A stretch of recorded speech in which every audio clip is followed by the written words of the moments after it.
In our video series, 7 KPIs for tracking SEO success, we've discussed some key performance indicators that if you're an agency, you can include as part of your reporting package to your SEO clients.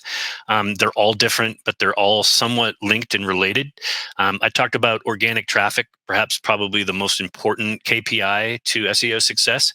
We also talked about keyword rankings, bounce rate, time on site, pages per visit, and goals and conversion. And the last one I want to talk about is the only third-party KPI that we're bringing to the table, and that's domain authority. You can't find domain authority within Google Analytics. It's a Moz ranking, an algorithm score that ranges from 1 to 100. The higher score indicating the website's ability to rank on search engine results page. And according to Moz, and this is a direct quote from their site, domain authority is calculated by evaluating multiple factors, including linking root domains and number of total links into a single DA score. The score can then be used when comparing websites or tracking the ranking strength of a website over time.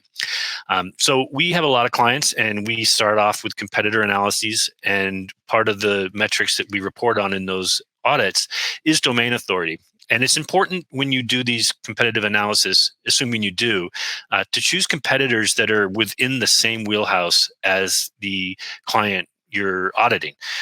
If you're trying to compare your website domain authority with, say, those of Facebook, or if you're an e-commerce play and you're trying to compare your domain authority with Amazon, you're going to be spinning your wheels, and you're going to be spending a lot of time trying to improve your site where you're not going to see success.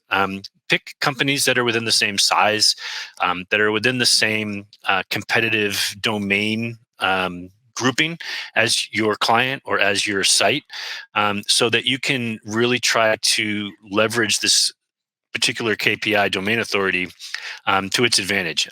If once you do that and you're able to group your website with those of similar scope, then domain authority becomes a KPI that you can use to your advantage. You can begin to see how adjusting things can improve and separate your domain authority score from those of your competitors, and really begin to see some success there. Jason, anything to add? Yeah, I'll just say that Moz makes it pretty clear that one of the most important things you can do to improve your domain authority is to create or add backlinks to your website. And so it's important that you not necessarily go out and have some, black hat link building scheme, but that you're working on creating good content, and that you're creating that content that people will want to link back to. The more backlinks will certainly help your domain authority increase more over time.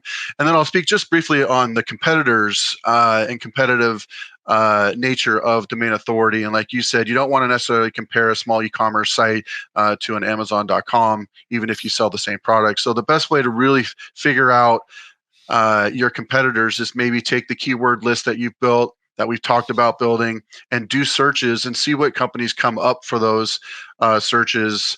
And then look for those that have a similar domain authority and where they're ranking. And then like Chuck said, then you can add those to, a competitor's list and compare yourself to those competitors over time, trying to improve that domain authority. So there's a lot that goes into it, but certainly if you have and are comparing yourself to the right competitors, this is a very good metric that you can see over, yourself improving on over time. I would just add that these videos are at our YouTube channel. So if you have any questions, check them all out there, or reach out to us at digitalc4.com.